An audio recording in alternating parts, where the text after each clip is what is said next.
بسم اللہ الرحمن الرحیم۔ السلام علیکم معزز طلبہ کرام، آپ سب کیسے ہیں؟ آج ہم نور الانوار کے سبق نمبر 284 کو پڑھیں گے۔ آج کے ہمارے سبق کا عنوان ہے ثمرہ اختلاف۔ آج کے سبق میں ہم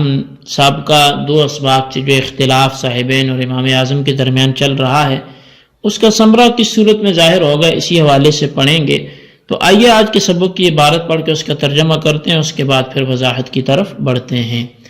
مصنف علیہ رحمہ لکھتے ہیں وَيَظْهَرُ الْخِلَافُ فِي قَوْلِهِ لِعَبْدِهِ وَهُوَ أَكْبَرُ سِنًّا مِّنْهُ هَذَا ابْنِي، اور یہ اختلاف مولا کے اس قول هَذَا ابْنِی میں جسے اس نے اپنے ایسے غلام سے کہا جو عمر میں اس سے بڑا ہے تب ظاہر ہوگا۔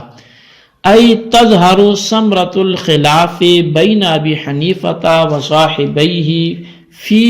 قول الرجل لعبدہ ھذا ابنی والحال ان العبد اکبر سنا من القائل حیث یاتق العبد عنده لا عندہما، یعنی کہ امام اعظم امام ابو حنیفہ اور صاحبین کے درمیان اختلاف کا نتیجہ اس شخص کے قول میں ظاہر ہو جاتا ہے جو اپنے غلام کو ھذا ابنی کہتا ہے، حالانکہ وہ غلام اس کہنے والے سے عمر میں بڑا ہے۔ چنانچہ یہ غلام امام اعظم کے نزدیک آزاد ہو جائے گا اور صاحبین کے نزدیک آزاد نہیں ہوگا۔ فإن عند أبي حنيفة رحمه الله تعالى هذا الكلام صحيح بعبارته من حيث كونه مبتدأ وخبرا موضوعا لإثبات الحكم۔ اس کی وجہ یہ ہے کہ امام اعظم امام ابو حنیفہ کے نزدیک یہ کلام اپنے مبتدا اور خبر اور اثبات حکم کے لیے موضوع ہونے کے لحاظ سے صحیح العبارت ہے۔ عبارت کے اعتبار سے یہ عربی تکلم کے اعتبار سے یہ صحیح ہے۔ وَلَيْسَ الْمَعْنَى كَوْنِهِ صَحِيحًا اسْتِقَامَةَ الْعَرَبِيَّةِ فَقَطْ كَمَا ظَنَّهُ عُلَمَاؤُنَا لِأَنَّ أَبَا حَنِيفَةَ قَالَ فِي قَوْلِ الرَّجُلِ لِعَبْدِهِ أَعْتَقْتُكَ قَبْلَ أَن تُخْلَقَ أَوْ أُخْلَقَ أَنَّهُ كَلَامٌ بَاطِلٌ لا يصح تكلمه مع أنه بحسب العربية صحيح أيضا، بل معناه أن يكون صحيحا بعبارته وتستقيم الترجمة المفهومة منه لغة أيضا ولم يمتنع عقلا، فقوله أعتقتك قبل أن تخلق أو أخلق ليس كذلك، بخلاف قوله هذا ابني لأنه صحيح مع ترجمته۔ وَإِنَّمَا الْإِسْتِحَالَةُ جَاءَتْ مِنْ أَجَلِ أَنَّ الْمُشَارَ إِلَيْهِ أَكْبَرُ مِنَ الْقَائِلِ، اور کلام کے صحیح ہونے کا مطلب صرف عربیت میں مستقیم ہونا نہیں ہے جیسا کہ ہمارے علماء نے گمان کیا ہے،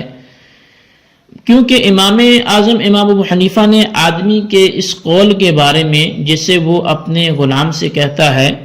تجھ کو میں نے تیری پیدائش سے پہلے یا اپنی پیدائش سے پہلے آزاد کر دیا ہے، اب اس کے بارے میں کہا ہے کہ یہ کلام باطل ہے،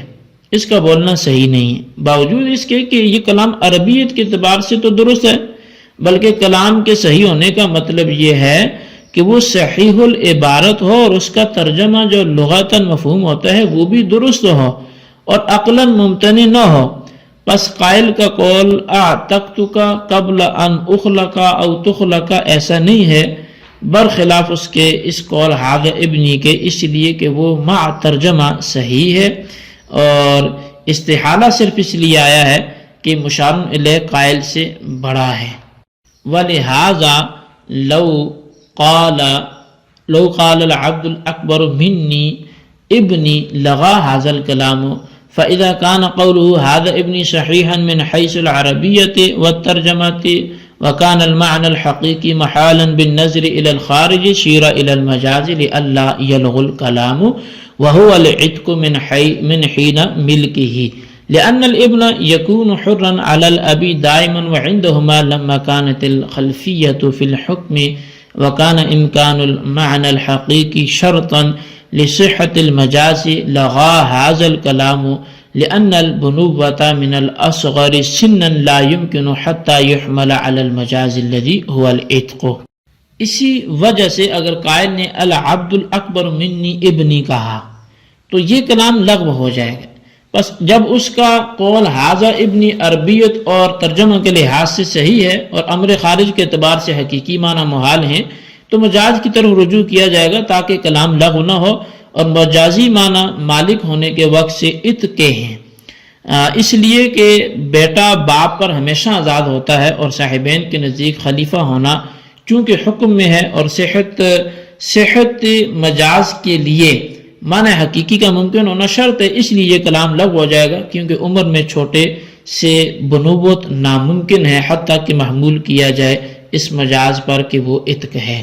جی طلبہ کرام، یہ ہمارے آج کے سبق کی عبارت اس کا ترجمہ تھا. آئیے اس کی وضاحت کی طرف بڑھتے ہیں.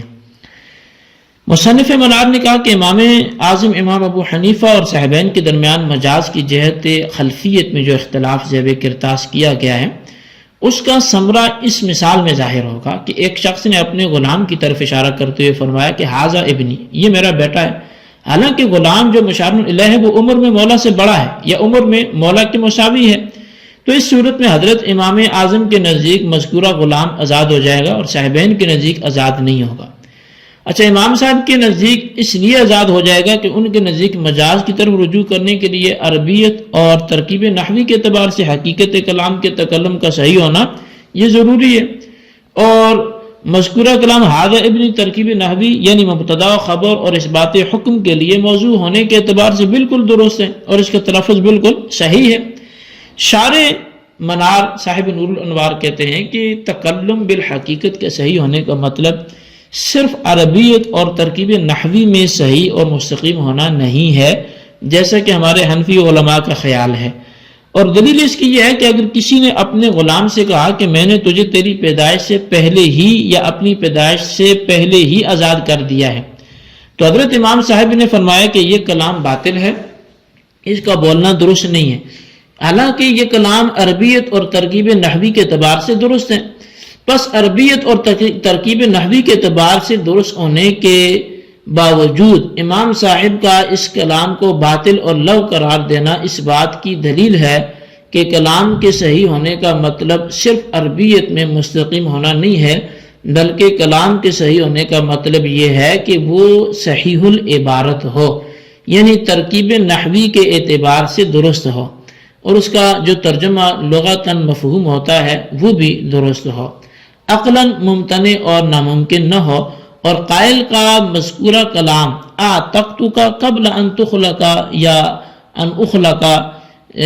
ایسا نہیں ہے، یعنی یہ کلام اگرچہ صحیح العبارت ہے لیکن اس کا ترجمہ عقلاً ممتنع ہے. بہرحال جب اس کلام میں مجاز کی طرف رجوع کرنے کی شرط مفقود ہو گئی تو یہ کلام لغو اور باطل ہوگا اور مجاز پر محمول نہیں ہوگا. اس کے برخلاف حاذا ابنی تو یہ عربیت اور ترکیب نحوی کے اعتبار سے بھی درست ہے اور اس کا جو ترجمہ لغتاً مفہوم ہے وہ بھی درست ہے، البتہ خارج کلام سے استحالہ آیا ہے کیونکہ عبد مشار الیہ قائل سے عمر میں بڑا ہے اور یہ بات محال ہے کہ بڑی عمر کا آدمی چھوٹی عمر کے انسان کا بیٹا ہو. تو بہرحال جب یہ کلام عربیت اور ترجمے دونوں اعتبار سے درست ہے، یعنی خلفیت مجاز کی شرط موجود ہے اور امر خارج کے اعتبار سے معنی حقیقی کا مراد لینا محال ہے، تو لغو ہونے سے بچانے کے لیے اس کلام کو مجاز پر محمول کیا جائے گا. اور اس کلام کو مجاز یہ ہے کہ مولا جب سے اس غلام کا مالک ہوا تھا اسی وقت سے یہ غلام آزاد شمار ہوگا، کیونکہ بیٹا باپ کے پاس ہمیشہ آزاد ہوتا ہے اور آزادی اور حریت اس کلام کا مجاز اس لیے ہے کہ بنوت حریت کو مستلزم ہے. بس یہاں ملزوم یعنی بنوت بول کر لازم یعنی آزادی مراد لی گئی ہے اور ملزوم بول کر لازم مراد لینا مجاز ہے، لہذا یہ کلام غلام کی آزادی کے لیے مجاز ہوگا. وَلِهَذَا لَوْ قَالَ الْعَبْدُ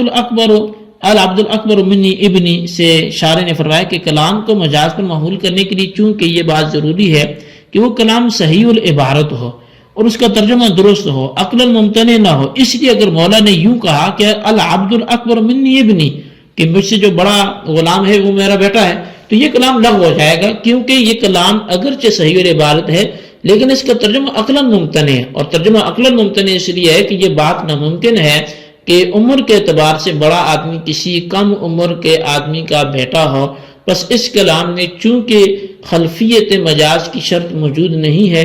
اس لیے یہ کلام مجاز پر محمول نہیں ہوگا بلکہ لغو ہوگا۔ بہرحال حاضہ ابنی کے ذریعے امام اعظم کے نزدیک غلام آزاد ہو جائے گا، اور صاحبین کے نزدیک مجاز چونکہ حکم میں حقیقت کا خلیفہ ہوتا ہے اور صحت مجاز کے لیے معنی حقیقی کا ممکن ہونا شرط ہے، اس لیے یہ کلام لغو ہو جائے گا، کیونکہ یہ بات ناممکن ہے کہ بڑی عمر کا آدمی کسی چھوٹی عمر کے آدمی کا بیٹا ہو۔ بہرحال جب اس کلام کا معنی حقیقی ناممکن ہے تو صاحبین کے نزدیک خلفیت مجاز کی شرط نہیں پائی گئی، اور جب شرط نہیں پائی گئی تو یہ کلام مجاز پر بھی محمول نہیں ہوگا اور غلام آزاد نہیں ہوگا بلکہ لغو ہو جائے گا۔ جی طلبہ کرام، یہ ہمارے آج کے سبق کی عبارت ترجمہ اور اس کی وضاحت تھی۔ اس کو اچھی طرح سمجھیں، اس کے خلاصے کو اپنے رجسٹر پر نوٹ کریں اور